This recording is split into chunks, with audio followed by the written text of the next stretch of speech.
वास्तव भौतिक विज्ञान के आपके अपने चैनल सार्थक क्लासेस में आपका स्वागत है। आज हम किरचॉफ के नियम तथा वैद्युत परिपथ पाठ के व्हीटस्टोन सेतु नामक सिद्धांत को पढ़ेंगे। व्हीटस्टोन एक वैज्ञानिक थे, इंग्लैंड के वैज्ञानिक थे। इन्होंने एक ऐसी व्यवस्था का आविष्कार किया जिससे हम जो है अज्ञात प्रतिरोध को ज्ञात कर सकते हैं। तो चलिए प्रारंभ करते हैं। सबसे पहले इसका सिद्धांत पढ़ेंगे। तो इन्होंने क्या किया, सिद्धांत में क्या बनाया, उसको आप समझने का प्रयास करेंगे। सिद्धांत के अनुसार यानी कि इनकी जो परिभाषा है उसके अनुसार इन्होंने चार प्रतिरोध लिए।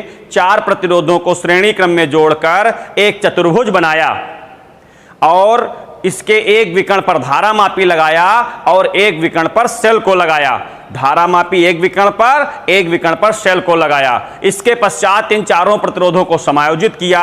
समायोजित करने पर जब ये समायोजित हो गए तो ये सेतु संतुलित कहलाया। सेतु जो बना आपका चतुर्भुज जो बना था उसको सेतु का नाम दिया। ये सेतु क्या कहलाया, संतुलित कहलाया।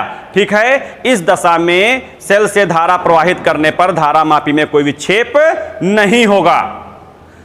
अतः इस स्थिति में सेतु के किन्हीं दो यानी चतुर्भुज की किन्हीं दो संलग्न भुजाओं के प्रतिरोधों का अनुपात शेष दो संलग्न भुजाओं के प्रतिरोधों के अनुपात के बराबर होगा। चतुर्भुज के किन्हीं दो संलग्न भुजाओं के प्रतिरोधों का अनुपात शेष दो संलग्न भुजाओं के प्रतिरोधों के अनुपात के बराबर होगा। यदि चार प्रतिरोध P Q R S हो तो P बटे Q बराबर R बटे S। चित्र आपको बोर्ड पर स्क्रीन पर दिखाई पड़ रहा है। एक बार परिभाषा फिर से सुन लेंगे। चार प्रतिरोधों को श्रेणी क्रम में जोड़ा, जोड़ने के पश्चात एक चतुर्भुज बनाया। चतुर्भुज के एक विकर्ण पर धारामापी लगाया, दूसरे विकर्ण पर सेल को लगाया। इन प्रतिरोधों को इस प्रकार समायोजित किया कि सेल से धारा प्रवाहित करने पर धारामापी में कोई विक्षेप ना हो, तो यह सेतु संतुलित कहलाता है। इस दशा में चतुर्भुज के किन्हीं दो प्रतिरोधों का अनुपात शेष दो प्रतिरोधों के अनुपात के बराबर होता है। परिभाषा आपको स्क्रीन पर दिखाई पड़ जाएगी, वहां से आप नोट कर लेंगे। अब चलते हैं इसके निगमन की ओर। तो निगमन के लिए फिर उसी चित्र को देखेंगे। चित्र में चार प्रतिरोध P Q R S बने हैं। आपका चतुर्भुज ABCD है और विकर्ण A और C पर एक सेल लगा हुआ है और विकर्ण B और D पर एक धारामापी लगा हुआ है। धारामापी के साथ एक कुंजी लगी हुई है जिसका नामकरण K2 से किया गया है और सेल के साथ एक कुंजी लगी है जिसे K1 नाम दिया गया है। ठीक है। अब इसी लैंग्वेज को आप बोर्ड से स्क्रीन से नोट कर सकते हैं। चित्र में चार प्रतिरोधों को चतुर्भुज ABCD की भुजाओं के अनुदिश जोड़ा गया है। इसके विकर्ण AC पर सेल तथा कुंजी K1 लगाई गई है और दूसरे विकर्ण BD पर कुंजी K2 तथा धारामापी G को लगाया गया है। ठीक है। जब बिंदु A पर सेल से धारा प्रवाहित करेंगे तो बिंदु A पर धारा पहुंचेगी या दो भागों में बढ़ जाएगी, I1 और I2 में। I1 धारा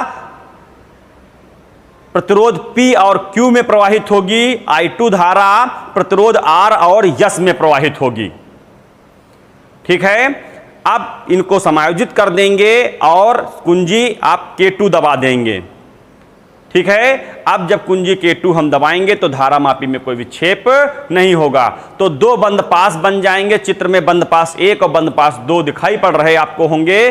पहले बंद पास में लेंगे तो I गुणे P1, किरचॉफ का द्वितीय नियम लगाएंगे। I गुणे P1 माइनस I1 गुणे P1 माइनस I2 गुणे R। ठीक है। I1 गुणे P माइनस I2 गुणे R बराबर 0 हो जाएगा। तो इसको आगे बढ़ाएंगे तो I1P बराबर I2R समीकरण 1 बन जाएगा। इसी प्रकार दूसरे पास में लेंगे I1Q माइनस I2S बराबर 0 यानी I1Q बराबर I2S समीकरण 2 बन जाएगा। इनको भाग कर देंगे, निगमन आपका पूरा हो जाएगा। ठीक है। इस प्रकार इसको पढ़ेंगे और समझने का प्रयत्न करेंगे।